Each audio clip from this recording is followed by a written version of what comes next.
Hello guys, this is Ritu and welcome to teaching and learning. जैसा कि आप सब जानते हैं, बीएड सेकेंड ईयर के एग्ज़ाम 6 अक्टूबर से स्टार्ट होने ही वाले हैं। तो आप सब अपनी अपनी प्रिपरेशन कर ही रहे होंगे। आप लोगों की प्रिपरेशन को ये वीडियो और इजी और बेटर बनाएगा, तो प्लीज़ वीडियो को लास्ट तक देखिएगा। आज की इस वीडियो में असेसमेंट फॉर लर्निंग से रिलेटेड इंपॉर्टेंट टॉपिक्स को कवर किया जाएगा, जिसमें से एग्ज़ाम में 70 to 80% क्वेश्चन आते ही आते हैं। तो चलिए टाइम वेस्ट ना करते हुए हम वीडियो स्टार्ट करते हैं। यूनिट वन में हमारे 4 चैप्टर है, जिसमें से 2 लॉन्ग के लिए इम्पोर्टेंट है और 2 शॉर्ट के लिए इम्पोर्टेंट है।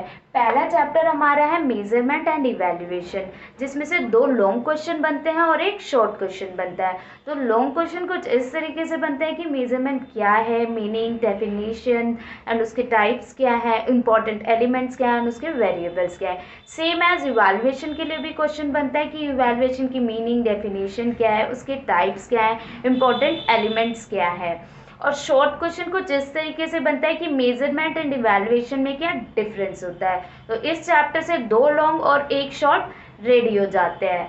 सेकंड हमारा है टेस्ट असेसमेंट। टेस्ट असेसमेंट में क्या होता है, शॉर्ट क्वेश्चन आते हैं।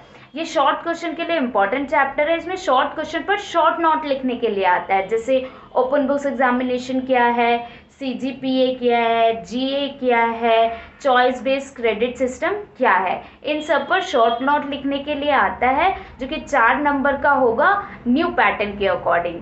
थर्ड हमारा है निर्माणवादी अधिगम मॉडल में आंकलन। ये जो हमारा चैप्टर है, ये 2-3 पेजेस का चैप्टर है और इन 2-3 पेजेस में ये क्वेश्चन एक ही है, इसी को ही कवर किया गया है। तो आप इसको रेडी कर लीजिएगा, बहुत इंपॉर्टेंट है लॉन्ग क्वेश्चन के लिए। एग्जाम में ये ज़्यादातर देखने को मिलता है और इजी भी है। आप एक बार रीड कर लोगे तो अच्छे से समझ में आ जाएगा। एग्जाम में ये 3 नाम से देखने को मिलता है, रचनावादी, निर्धारणात्मक और निर्माणवादी। चाहे एग्जाम में क्वेश्चन किसी भी नाम से आए, आपने जो ये प्रिपेयर किया है आप इसी को लिख कर आओगे तो आंसर करेक्ट हो जाएगा। नंबर 4 हमारा है अधिगमकर्ता की प्रोफाइल एंड सीखने के लिए आगे के लिए फीडबैक देना।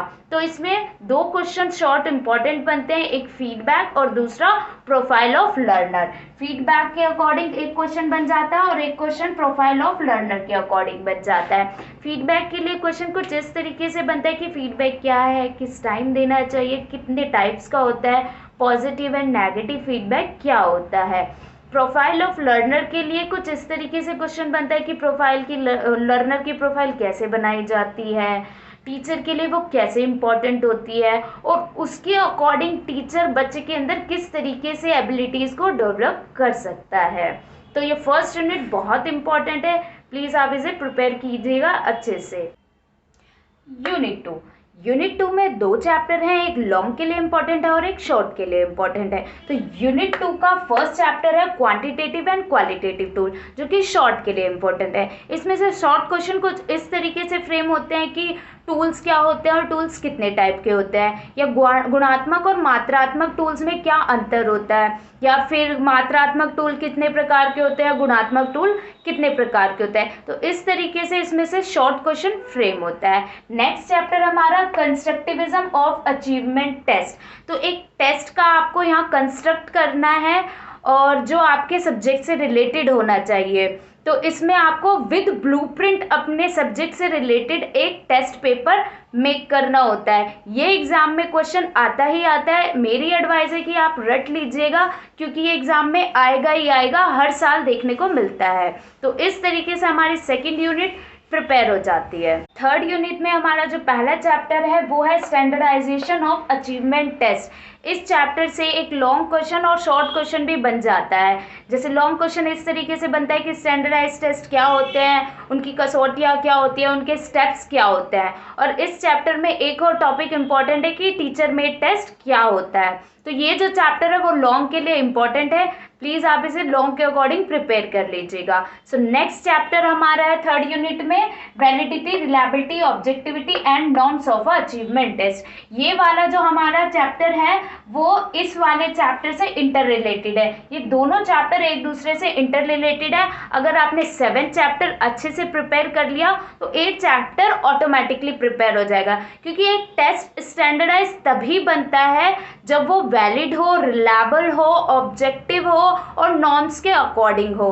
तो जब आपने 7 चैप्टर अच्छे से प्रिपेयर कर लोगे, स्टैंडर्डाइज टेस्ट क्या होते हैं, किस तरह से मेक होते हैं, एक टेस्ट को स्टैंडर्डाइज कैसे बनाया जाता है, तो ये वाला चैप्टर आपका ऑटोमेटिकली रेडी हो जाएगा। वैसे 8 चैप्टर में से आपके शॉर्ट क्वेश्चंस आते हैं कि वैलिडिटी क्या है और कितने टाइप की होती है, रिलायबिलिटी क्या है, कितने टाइप की होती है, ऑब्जेक्टिविटी क्या है। तो इस तरीके से इसमें शॉर्ट क्वेश्चन फ्रेम हो जाता है। इन सभी में से जो सबसे ज़्यादा इंपॉर्टेंट है वो वैलिडिटी है। अगर आप सोच रहे होंगे कि इन सबको हम स्किप कर देते हैं तो प्लीज़ वैलिडिटी को स्किप मत करना, उसे ज़रूर प्रिपेयर कर लेना। यूनिट 4 और 5 हमारी स्टैट से रिलेटेड यूनिट है। यूनिट 4 में 4 चैप्टर है, जिसमें से सबसे इंपॉर्टेंट चैप्टर मुझे लगता है सेंट्रल टेंडेंसी है।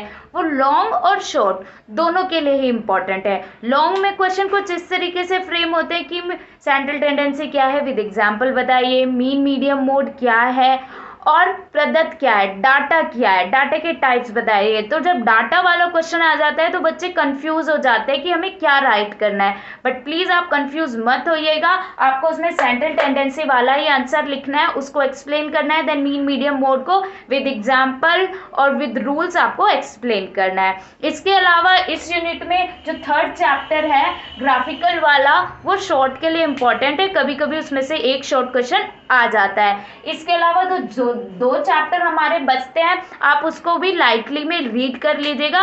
इफ अगर कोई वेरी शॉर्ट और कोई शॉर्ट भी आ जाता है तो आप आसानी से उसको कर पाओ। वैसे ये दोनों चैप्टर इतने टफ नहीं है, ग्राफिकल वाला भी टफ नहीं है, वो इजीली आप एक बार रीड करके अच्छे से अपने माइंड में सेट कर सकते हैं। तो मेरे अकॉर्डिंग 4th यूनिट में 4 चैप्टर सबसे ज़्यादा इंपॉर्टेंट है, आप इसे प्लीज़ रट लीजिएगा, ये एग्जाम में आता ही आता है। 5th यूनिट जो है वो असेसमेंट फॉर लर्निंग में स्टूडेंट को थोड़ा टफ लगती है, क्योंकि इसमें थोड़ा स्टैट्स ज़्यादा आ जाता है। तो अकॉर्डिंग टू मी जिन बच्चों को स्टैट्स में थोड़ा भी इंटरेस्ट नहीं है वो इसे स्किप कर देना, इसमें से ज़्यादा कुछ खास आता नहीं है। और अब तो वैसे भी हमें 2 ही लॉन्ग क्वेश्चन करने हैं, तो मुझे नहीं लगता इसमें से कुछ आएगा। आई थिंक आएगा भी तो शॉर्ट आ जाएगा, लॉन्ग तो आएगा नहीं। और जिन लोगों को स्टैट्स में इंटरेस्ट है वो भी प्लीज़ इस यूनिट पे डिपेंड होकर मत जाइएगा, आपके लिए बाकी यूनिट ज़्यादा इंपॉर्टेंट है रेदर देन दिस। इसमें से पहले एक लॉन्ग क्वेश्चन आता था जो हाफ इसमें से होता था और हाफ इसमें से इंक्लूडेड होता था।